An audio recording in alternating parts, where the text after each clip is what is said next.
Hello everyone. UK Vishu സെലിബ്രേഷൻസിന് വേണ്ടി customise ചെയ്ത ഒരു സെറ്റ് ഓഫ് ഡ്രസ്സസാണ് ഇന്ന് കാണിക്കുന്നത്. ഇത് കുട്ടികളുടെ ഡ്രസ്സാണ്. ഓഫ് വൈറ്റിൽ ഗോൾഡൻ വീവിങ് വരുന്ന ഫാബ്രിക്കാണ് സ്കേർട്ടിന് വേണ്ടി യൂസ് ചെയ്തിട്ടുള്ളത്. സ്കേർട്ട് പാനൽ കട്ട് പാറ്റേണിലാണ് ചെയ്തിട്ടുള്ളത്. മാംഗോ യെല്ലോ ഷെയ്ഡിലെ ക്രോപ്പ് ടോപ്പാണ് ചെയ്തിട്ടുള്ളത്. ടോപ്പിൻ്റെ നെക്ക് ലൈനിൽ ഹാൻഡ് വർക്ക് ഉണ്ട്. ബാക്കിലായിട്ട് ബോയും കൂടെ ആഡ് ചെയ്തിട്ടുണ്ട്. മാച്ച് ചെയ്ത് യെല്ലോ ഷെയ്ഡിലെ ഒരു ഹെയർ ബാൻഡും കൂടെ ചെയ്തിട്ടുണ്ട്. വീനക്കാണ് ഈ ഒരു ടോപ്പിന് ചെയ്തിട്ടുള്ളത്. സെയിം പാറ്റേണിൽ തന്നെയാണ് അഡൽട്സിന് വേണ്ടിയിട്ടുള്ള സ്കേർട്ടുകളും ചെയ്തിട്ടുള്ളത്. പാനൽ കട്ടിങ് ചെയ്തിട്ടുള്ള സ്കേർട്ടാണ് ചെയ്തേക്കുന്നത്. ടോപ്പ് യെല്ലോ ഷെയ്ഡിൽ റൗണ്ട് നെക്കിൻ്റെ ഒരു സൈഡിലായിട്ടാണ് വർക്ക് കൊടുത്തിട്ടുള്ളത്. സെയിം വർക്ക് തന്നെ സ്ലീവിൻ്റെ എൻഡ്സിലും കൊടുത്തിട്ടുണ്ട്. അഡൽട്സിനെല്ലാം സ്കേർട്ട് ആൻഡ് ടോപ്പിൻ്റെ കൂടെ ഒരു ദുപ്പട്ടയും കൂടെ ചെയ്തിട്ടുണ്ട്. ദുപ്പട്ടയുടെ എൻഡ്സിൽ ടാസിൽസ് ആഡ് ചെയ്തിട്ടുണ്ട്. ദുപ്പട്ടയുടെ എൻഡ്സ് ഫിനിഷ് ചെയ്തിട്ടുള്ളത് സ്കാലപ്പ് വർക്ക് ചെയ്തിട്ടാണ്.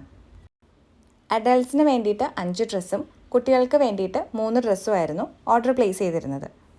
കുട്ടികളുടെ ഡ്രസ്സിൽ ഒരെണ്ണം സ്ലീവ്ലെസ് ആയിട്ടാണ് ചെയ്തത്. വേറെ ഒരെണ്ണം നോർമൽ ഷോർട്ട് സ്ലീവ്സ് കൊടുത്തു. ഒരെണ്ണത്തിന് പഫ് സ്ലീവ് ആയിട്ടാണ് ചെയ്തത്. അഡൽട്സിൻ്റെ ഡ്രസ്സെല്ലാം റൗണ്ട് നെക്ക് കൊടുത്ത് ബാക്ക് ഓപ്പൺ ടോപ്പായിട്ടാണ് ചെയ്തിട്ടുള്ളത്.